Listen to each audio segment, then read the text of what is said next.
data types, string data types, numeric, and then we had constraints, and then creating tables. So for the next session, assignment agad. Sorry, joke. Okay, for this session, we will talk about most uh, of the time for this session is the queries for the part 1.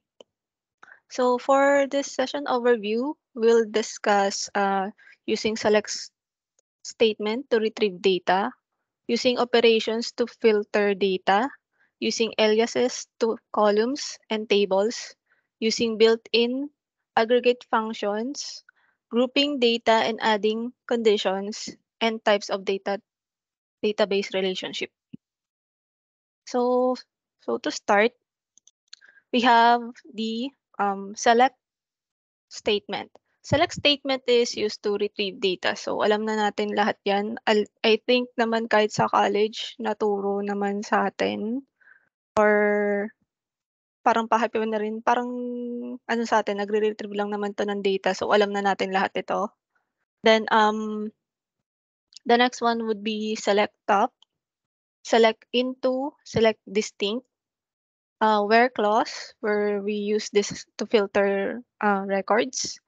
And order by and offset fetch. So to demo this, I have pre-prepared scripts for this one. So una natin is syempre yung select statement.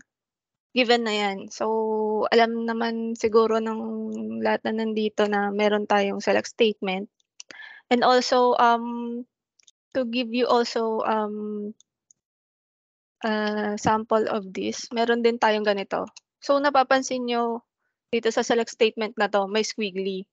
Bakit? Kasi reserve ano siya, statement or word for SQL. So bakit? Sabi mo, meron naman tayong ano, 'di ba? Table na name na order. So to get the correct table or to select that correct table, kailangan natin ilagay yung schema and then use the um curly and the curly brace to square bracket.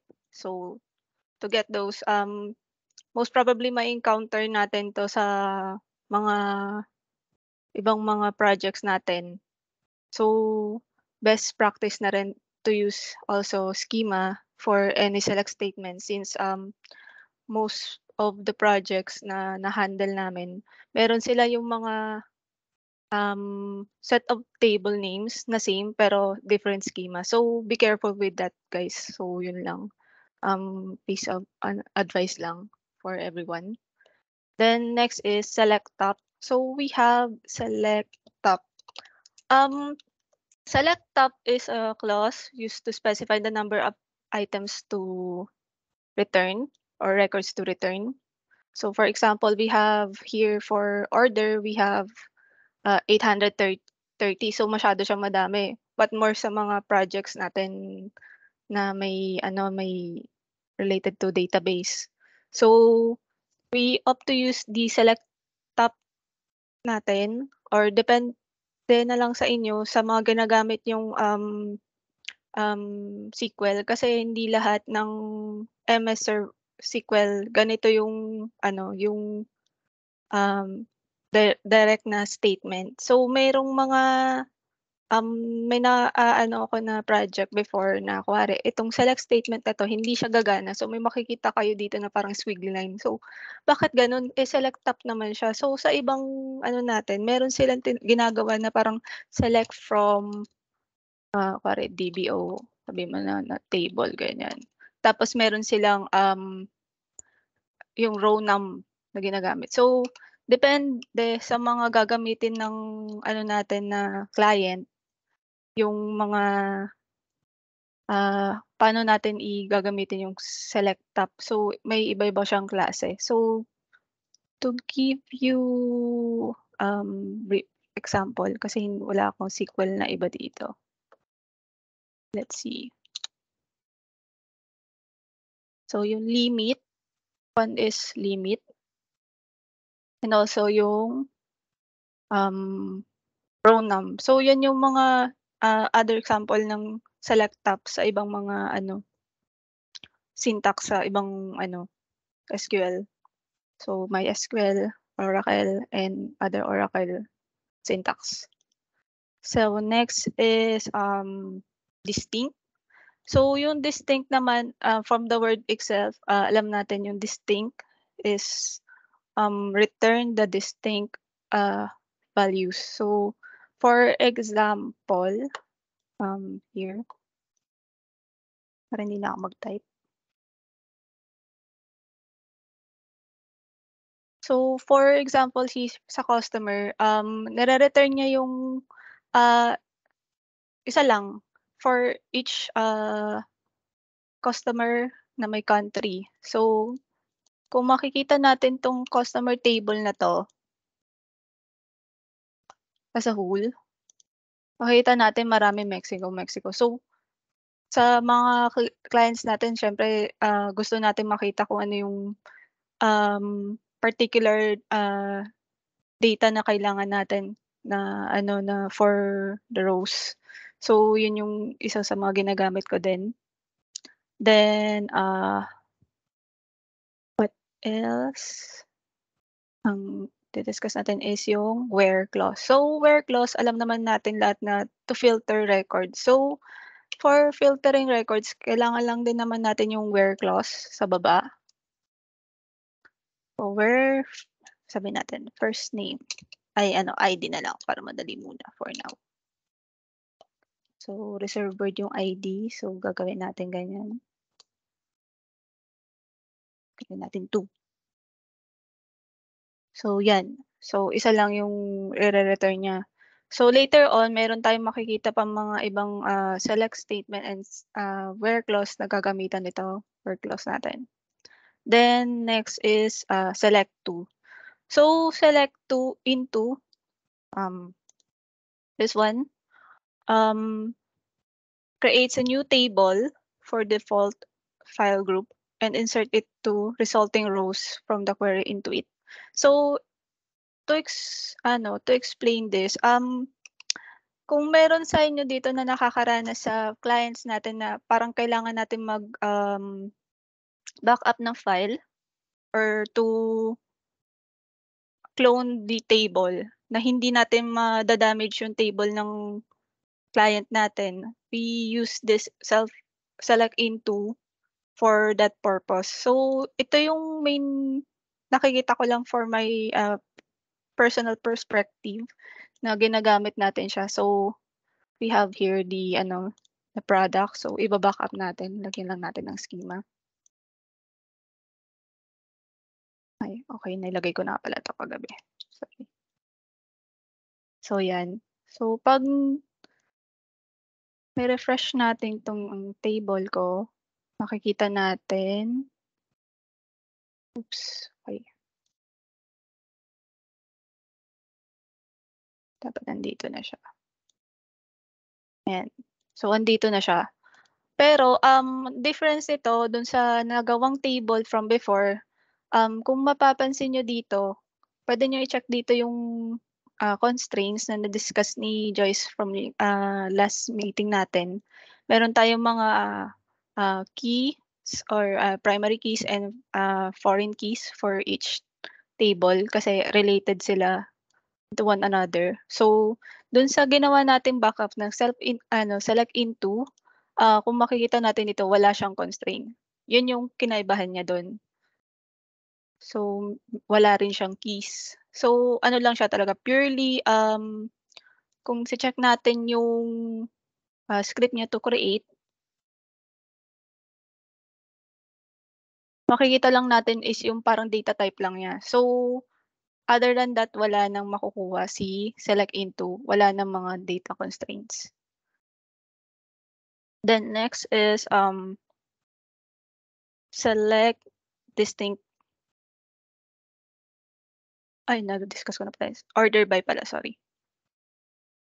So order by. So ito na-discuss na, ay dito pala, sorry. So dito, we have the select order by. So for this one, yung pag-order by lang naman din is to how do you ano ba 'to? Teka. Parang to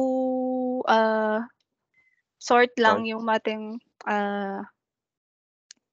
records to ascending or descending order. So yung default natin is ascending. So kunwari order by country tayo, so nakikita natin Argentina, Brazil to Venezuela. So 'pag ginawa natin 'tong descending, we have the Venezuela at the top. So yun lang yung ano order by. Then also we have the offset and fetch. Okay, so for this one to work, gagawa tayo ng new query, tapos gawin ko lang 'to para makita niyo lang yung difference. So ito nag-order by tayo ng Germany. Nag-lost tayo ng where Germany, order by ID. So ano yung napapansin niyo dito sa record natin? 'Di ba parang mas konti, bakit? Sabi ko kasi nag-offset tayo ng 2 records. So dito kung nakikita niyo yung first 2 records, itong Maria tsaka si Hannah, wala siya. So yung sumunod na records is yung fetch for fetch next 4 rows. So yun yung Sven, si Peter, si Philip, at si Renate. So yung the rest of the record hindi na natin pinakita kasi ang finetch lang natin is for records. So kung change natin to 5 and then it is 2 naman is to 1, check natin kung ano yung makukuha niya. So nakuha na si Hannah kasi ang in-offset lang natin is yung first row and then hanggang kay Renate since nauna si Hannah, Sven, Peter, Philip, and Renate. So 5. So yun yung offset. So that's for select statement. Any questions so far? Good pa tayo? Okay. Next is operators. So for operators, siguro alam naman natin lahat na hindi lang naman sa SQL merong operators, meron din sa sa C#, C# or .NET, Java, and all ano natin uh, programming language na alam natin.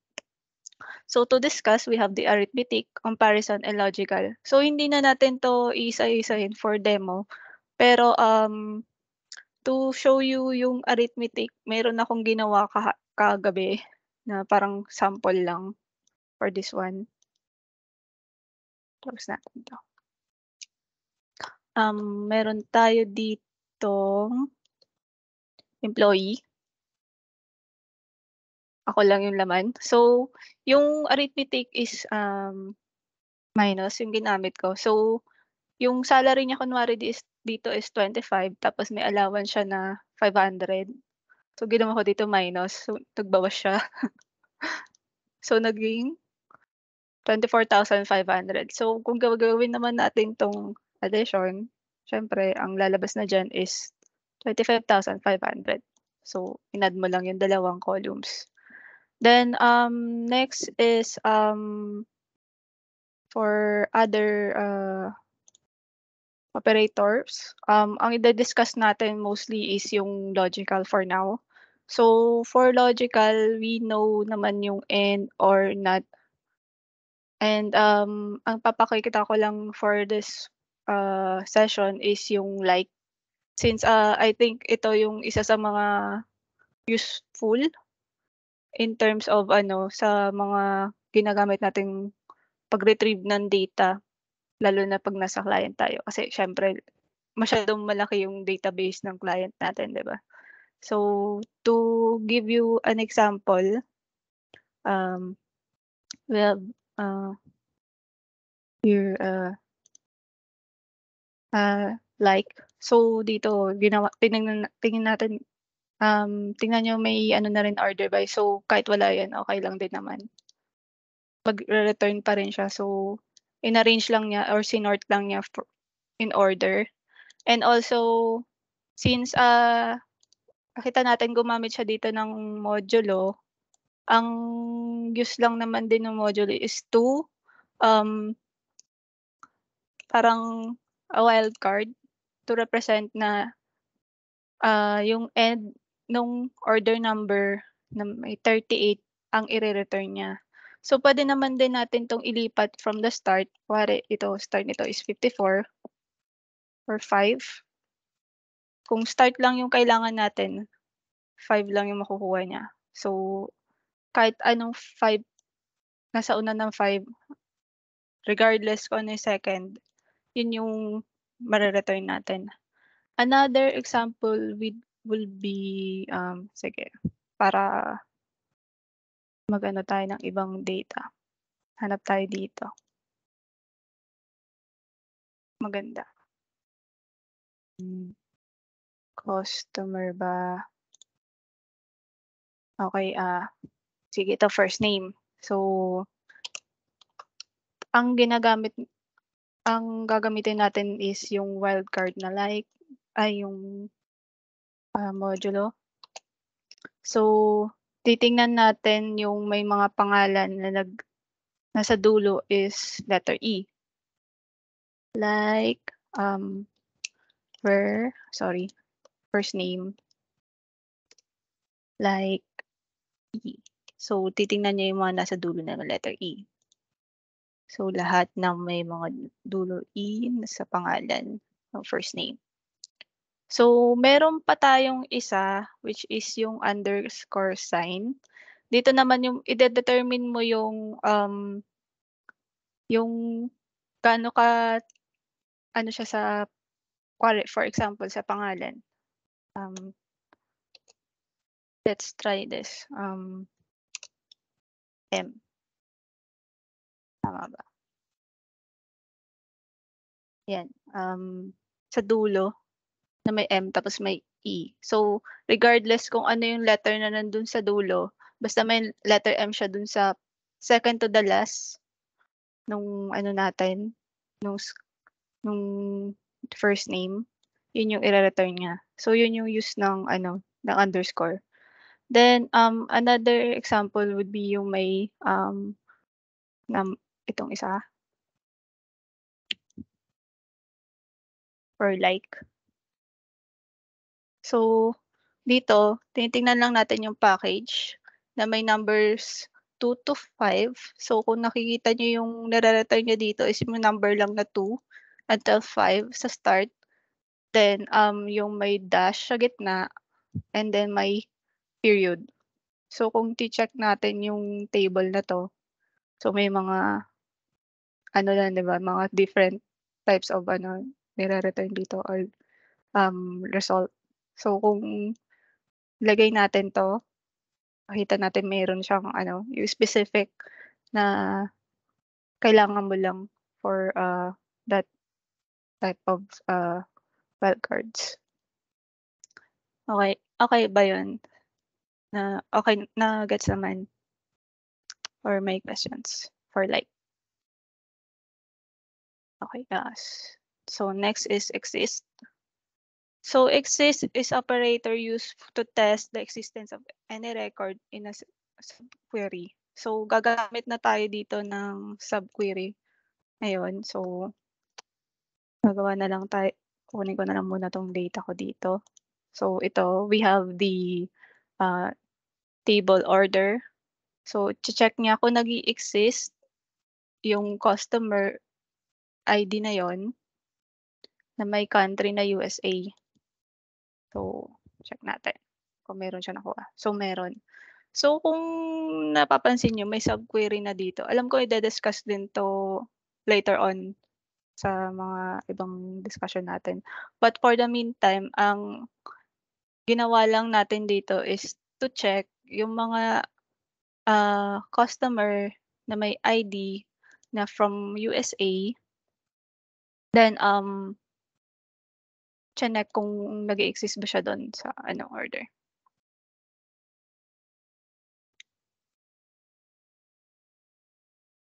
Wala, may then, between.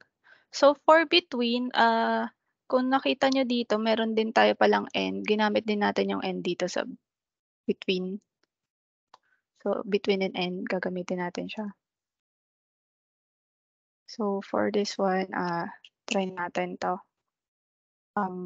Order date. Okay, where, order date is between, natin na 2012, natin 08, 01, and ano lang, September lang, 2012, 09, 31. So, okay, out of range.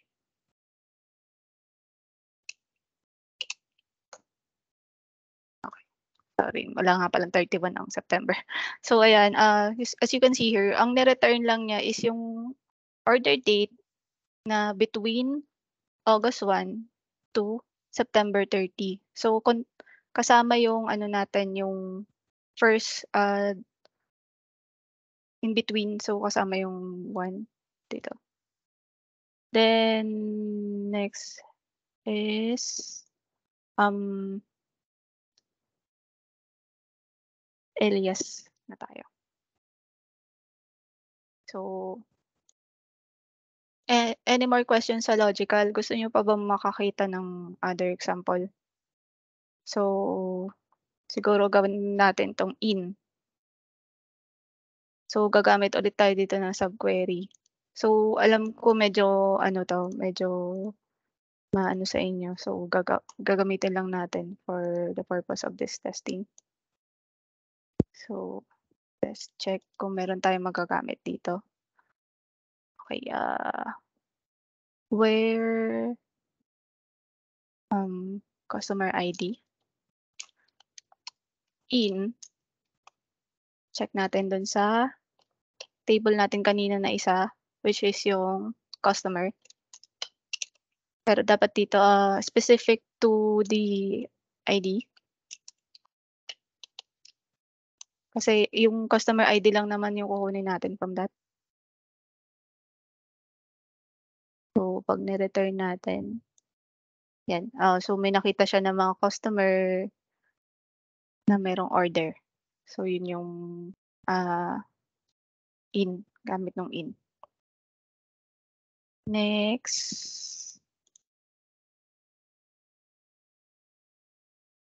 Okay, next is alias. So, we have two types of alias. The one is column aliases and table aliases. So aliases are used to give table or column in a table a temporary name. So can anyone here tell me or can explain on their own words kung ano yung difference nung column to aliases to table aliases? May any idea ba?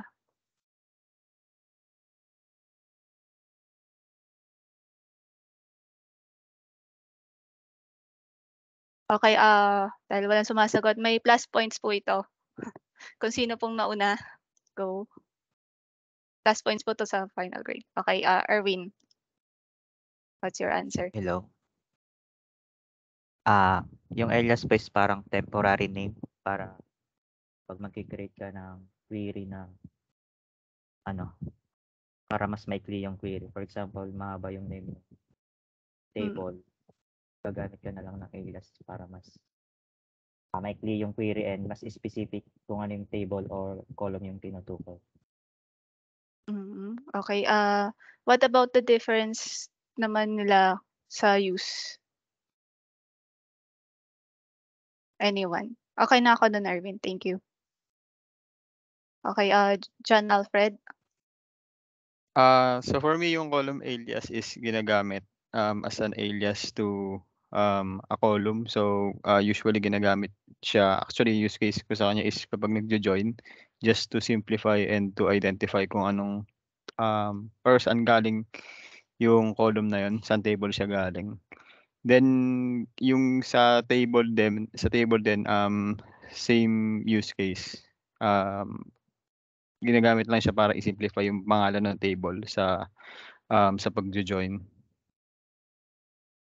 Okay, thank you. Thank you guys. So yan, may plus silang dalawa. Thank you.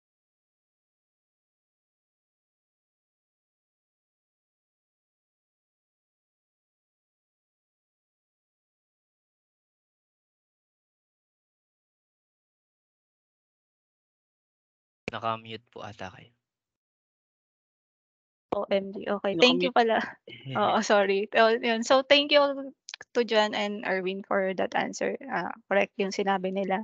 So to everyone here na medyo hindi pa alam yung aliases. So we have here sample for the column. So ito yung sinasabi nila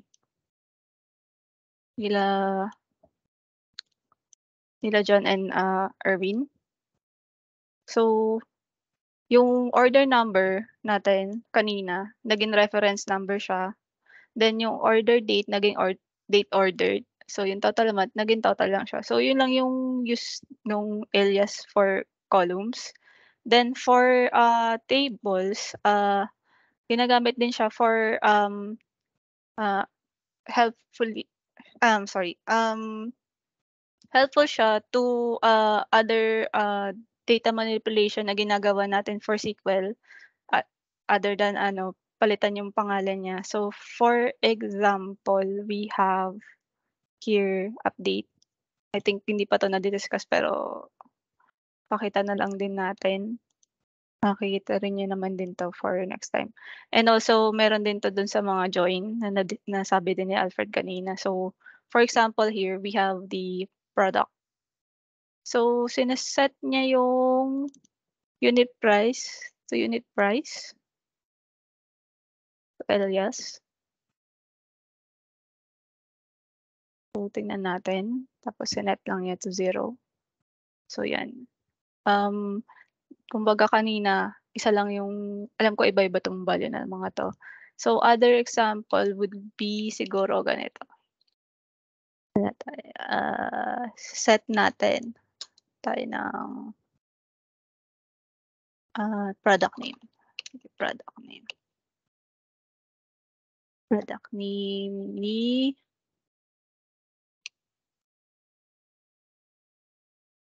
palitan natin ng Julie. So wag lang ganito So lalagyan natin ng where statement syempre. Okay. Product. So gagawa tayo ng alias for that table product. P. So gawin natin siya ng P. So i-update natin. Recognize siya as P. So syempre lalagyan natin ng where statement. ID is equal to 1.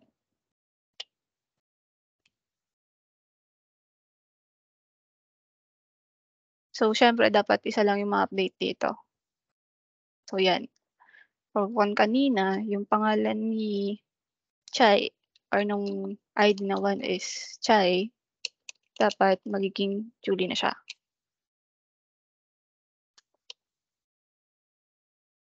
Yan. So kanina Chai yung pangalan nito, naging Julie na. So yun yung isang use nung natin. Aliases natin sa table. So dito nakita nyo, mayroon akong ginawang alias for the table name product na P. So yun yung use natin dito. Lalo na kung meron tayong mga complicated or one more table na naka-join dito. Yun yung use niya. So moving on to next slide. So gets naman yung sa alias, guys. No questions. Hello ma'am, question lang. Pwede tayo mag-alias 'di ba ng with quotation yung alias name and wala. So anong Yes, difference oo. niya? Quotation as in itong Oh, S. Oo.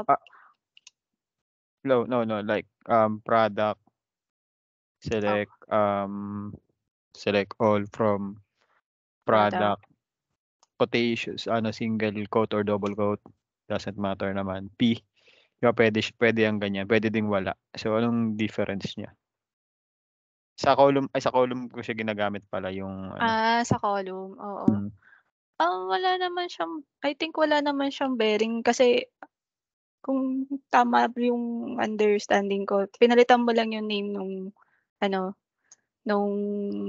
column. So, isa pang example diyan is yung kanina yung sa operations na ginawa ko, yung sa allowance, may minus. So, kunwari ito, kasi wala siyang alias, 'di ba? 'Pag ni-return ko siya, wala siyang column name. So, lagyan natin dito ng name. Tapos lagyan natin yung sinasabi niya naman, quotation. Hello. Tingnan natin kung gagana na. Okay. So, yun, magre-return lang siya ng hello. Pero not necessarily alam ko wala naman siyang bearing sa mga magiging data type niya eh. Ano lang siya, parang inano mo lang na as ano lang, string. Pero kung medyo naano ka pa sa explanation ko, we can siguro lagay na lang natin sa log, then let's just take a look next meeting kung meron tayong makitang ibang answers for that. Okay ba? Okay po. Thank you. Sige. Dun sa deck na sinendan ni Joyce. Okay. Next, aggregate functions. So, for aggregate functions, we have aggregate function performs on column and returns one row of data as a result. So, SQL is excellent at aggregating data the way you might in a pivot table in Excel. You will use aggregate functions all the time, so it's important to get comfortable with them. So, nararanasan ko rin to sa mga projects ko, and yung pag may data manipulation na kailangan, yun yung usually ito kailangan mong tandaan talaga. So, meron tayo ditong count. So, specifically magka-count lang din naman 'to, yun. Count ng particular number of rows of data. Sum adds together all the values in a particular column. Mean and max returns the highest and lowest values in particular column respectively. And then AVG or average, this one, calculates the average of a group of selected values. Then grouping data. So ano to, magkasunod to. Grouping data often use the aggregate function to group the result set. Very useful for analyzing data and analytical function using group by and halving. So to demo this, we'll have this script.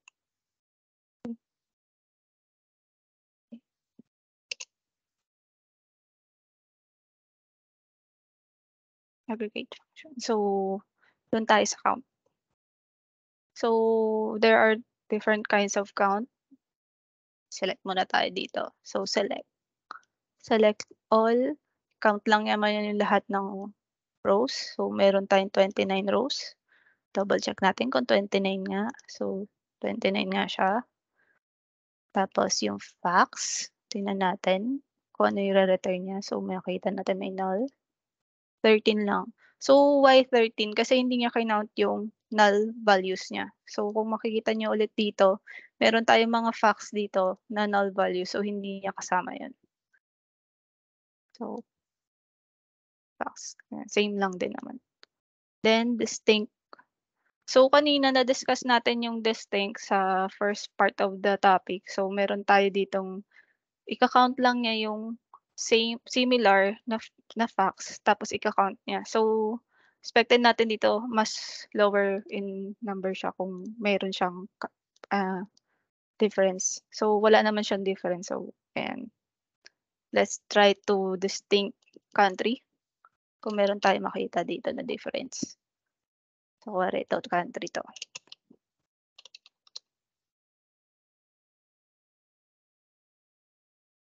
So 29 yung country na bilang niya. So titingnan natin kung may distinct ba siya. So 16. So kasi yun lang yung distinct na number of country na meron tayo. So kinount lang niya yung rows na meron na ganun. Then next is mean and max. So ito. So usually yung mean and max alam ko usually noon ang alam ko lang ang ginagamitan lang siya sa sa mga integers or mga values na number. So dito makikita natin yung supplier select natin dito. Ang i-mean and max natin, yung highest and lowest value is yung company name. So pag makikita nyo dito, yung mean is yung pinaka-sorted o yung una. So, yun yung pinakaunang pangalan na nandun or yung pinaka una sa A or pinaka dulo. Then, yung Zanze, siya ay nasa dulo. So, other example would be the video customers. Video customers. Oops, may ano pala ako select na. Maria, so dito select. So tingnan natin yung value ng mean and max. So yung pinakauna is si Acorti kasi yun yung pinaka sa sorting siya yung pinakauna. A. So hanapin natin yan. I-order by natin kung tama ba.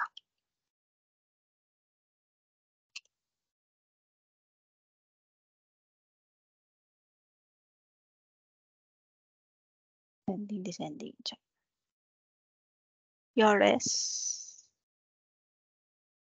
Yores and then dulo sa mean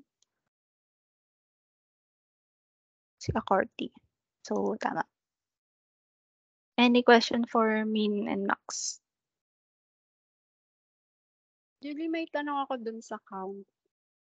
Okay. Anong pinagkaiba nung merong all sa walang all? Actually, same lang sila. So, kung makikita mo lang doon, try natin ulit na. May instance ba na like specific na query na kailangan mo talaga yung all instead na yung walang all? For the specification, not that I know, pero try natin sa country. Gawin natin itong customer. So, gawin natin dito. So, tingnan natin yung count ng country from video customer. Tapos, yung isa.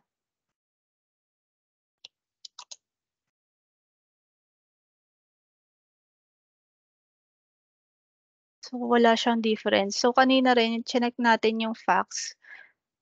Same lang din naman siya from above. Yung sa facts kanina. Itong dalawa.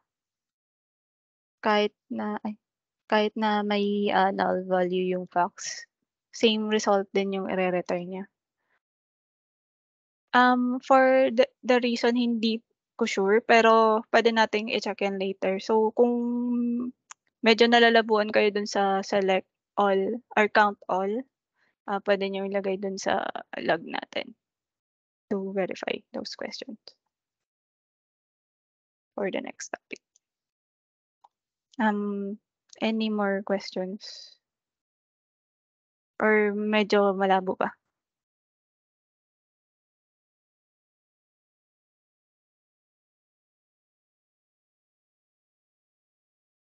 Can any, kung gusto maka-intervene, okay lang din.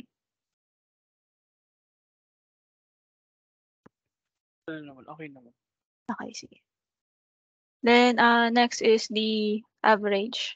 So, yung average, minsan ginagamit ko siya as a subquery for other part ng ano ko, ng ginagawa kong testing. Pero for this purpose, tatry natin dito yung average. Yung makukuha lang nating average from total amount of order. So, ito yung average. Kung isa-select natin yung order dito, ito yung makikita natin dito na yung total average kanina. Tapos, i-wear natin. Pag nakita natin to is 16. So, dapat yung average lang na may 1,600.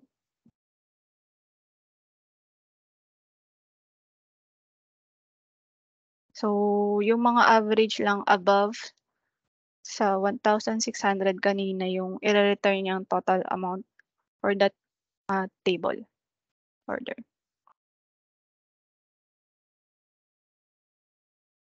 Then next one is group by. Gagamitan na natin ng group by yung mga aggregate functions natin. So to start, we have the count again. So here we have Argentina 3, kinount lang niya. Then Austria, and so on. So kinount niya yung number of rows na country from the table customer. So yun yung ni-return niya dito. So gumamit din tayo ng alias here to count, to specify na yun yung ginawa natin is to count. So another example is this one. Ay, hindi copy.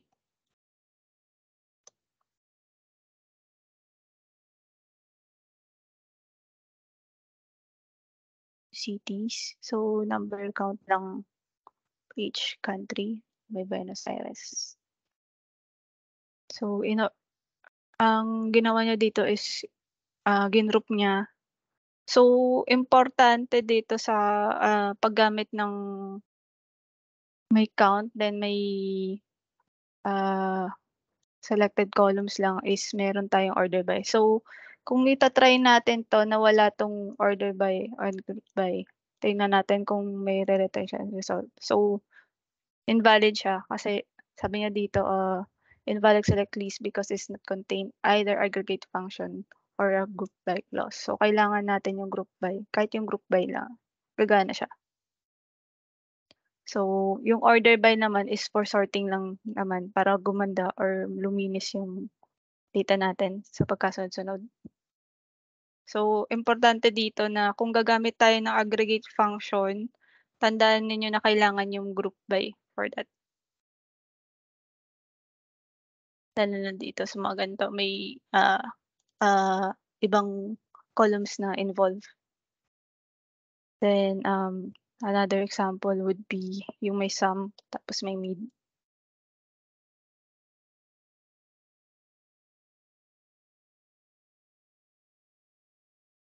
Here we have yung total, yung min and max. So group by supplier ID. So dito kung nakikita nyo, ginroup by niya by supplier ID. So ang ginawa niya is sinum niya yung unit price ng particular supplier ID na to. So nakita lang niya na pag sinum niya yung unit price for supplier ID 1 is 47. So the mean price is 10 and the max price is 19 for that particular supplier. Yun yung ano niya,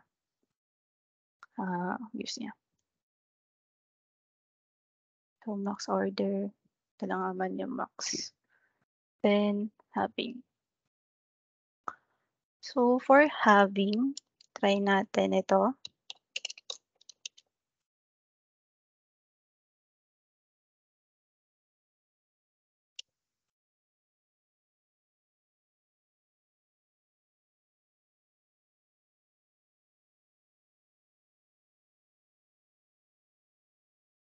Wala siya sa product.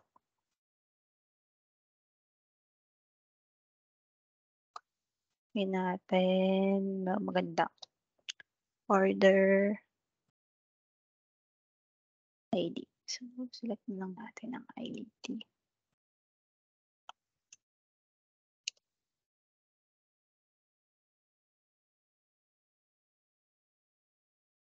And kung ano yung re-return na dito. Customer ID. Having unit. Oh, sorry. Mali pala yung nagagamit ko. Product pala dapat. Sorry. Product name.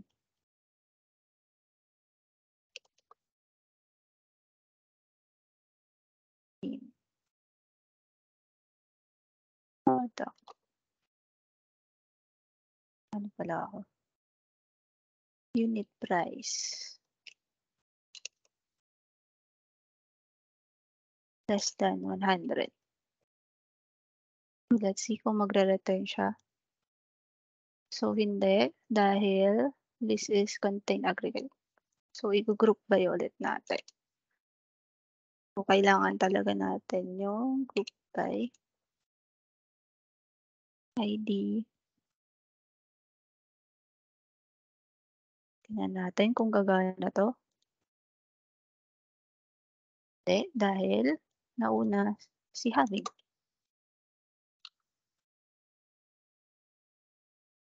Yan.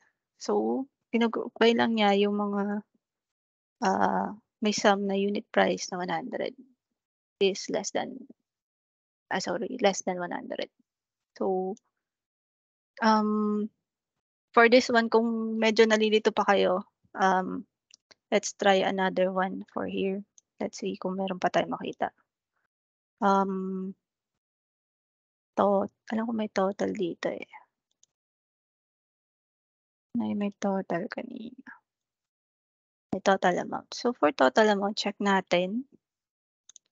Kuha tayo ng select muna. From order. Tapos, check natin kung ano yung itsura ng table ulit.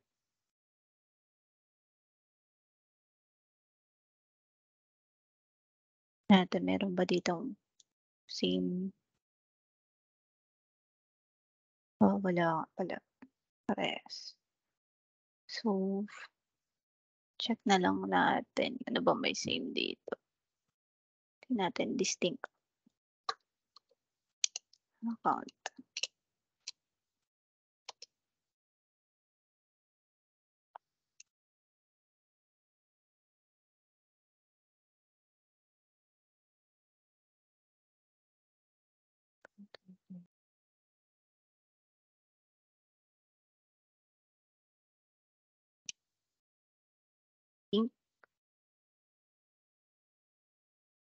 Their number.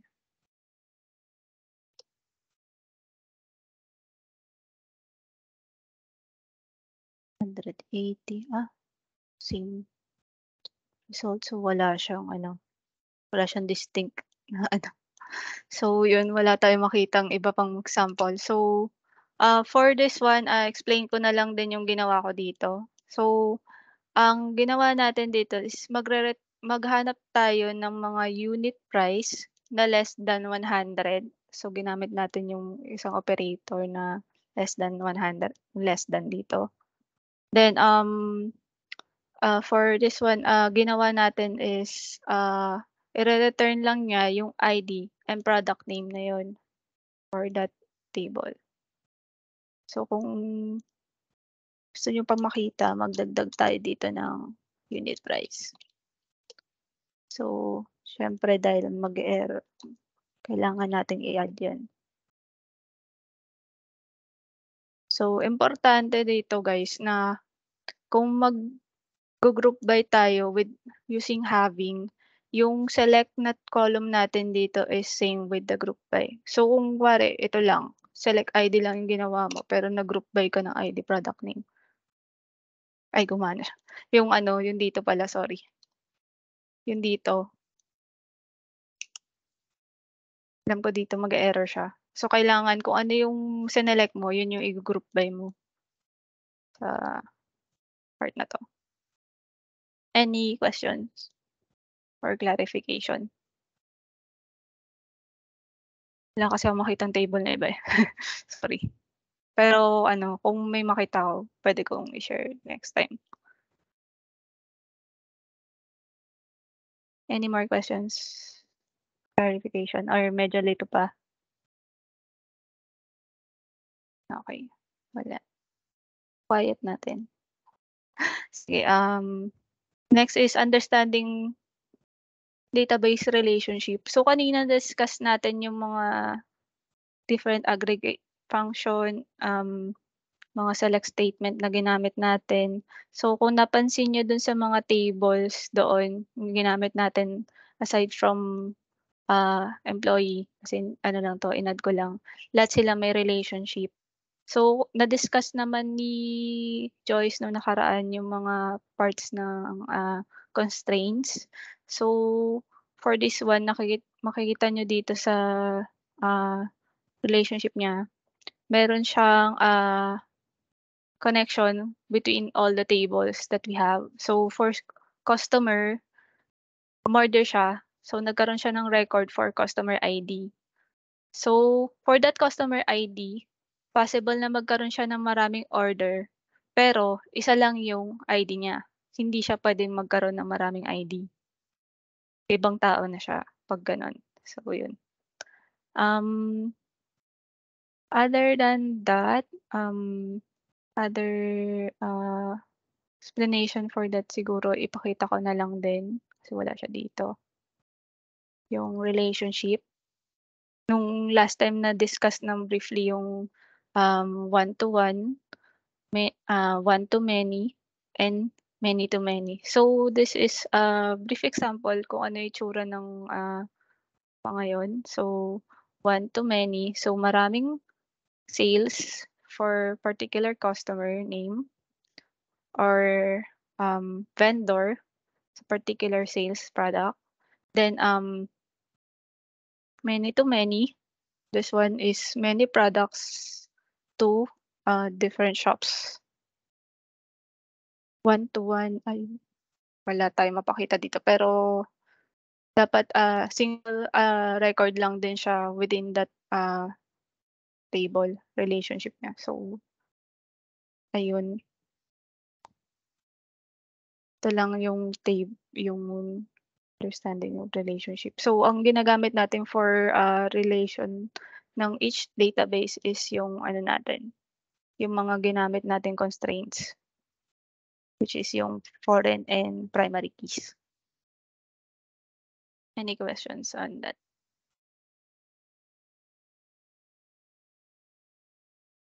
Okay, malinaw ba lahat ng ano natin, ng lecture? So, recap lang natin ang ginawa natin for this lesson. We discussed the select, operations, aliases, aggregate functions, grouping of data, and then database relationship. So magkakaroon din naman tayo ng recap for the next lesson for the database relationship. So mayroon pa kayong questions bago tayo mag-proceed dun sa next slide. Sure?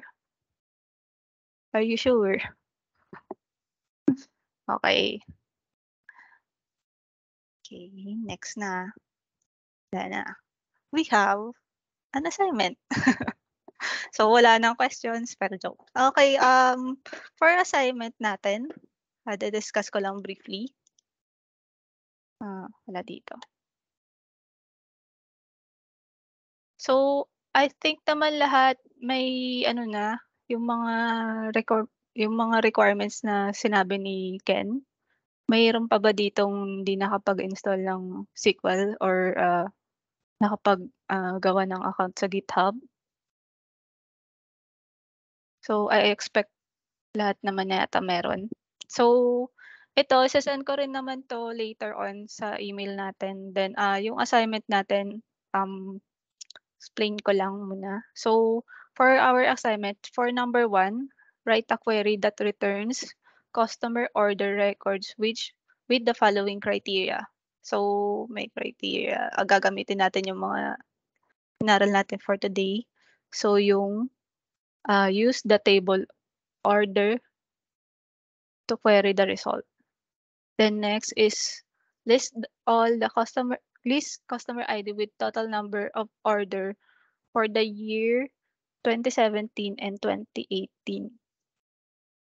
Then customer order should be at least 2.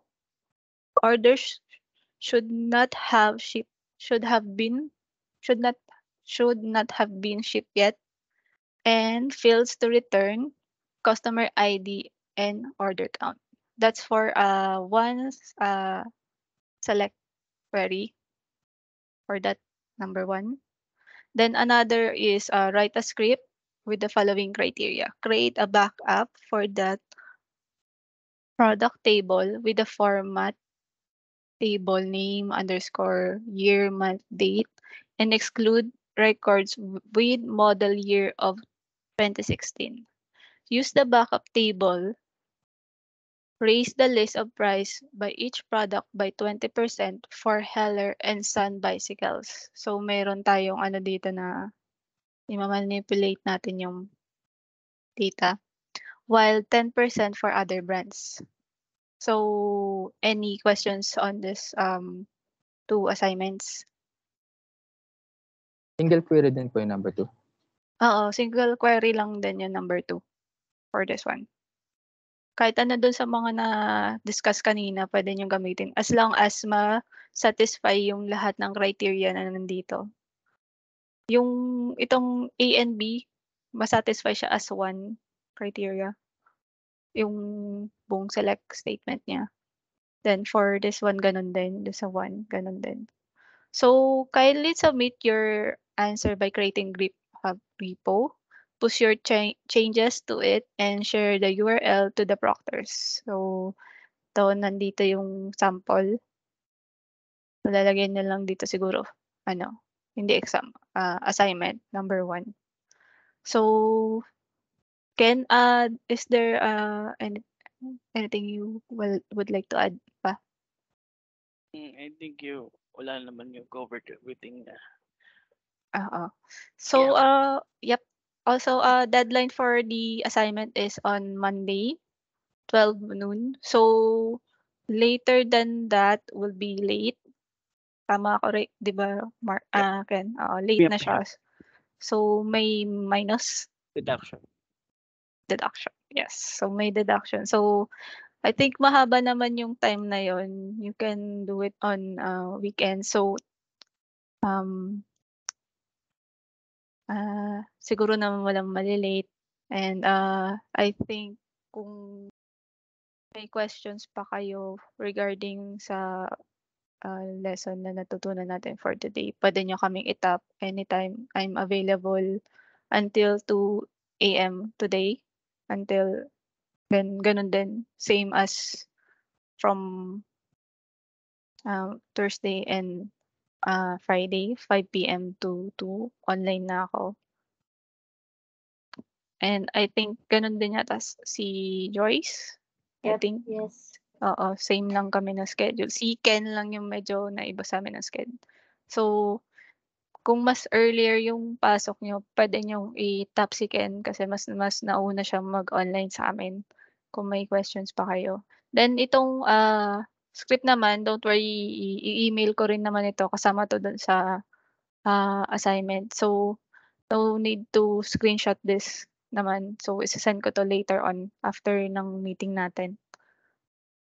So, any more questions? Clarifications?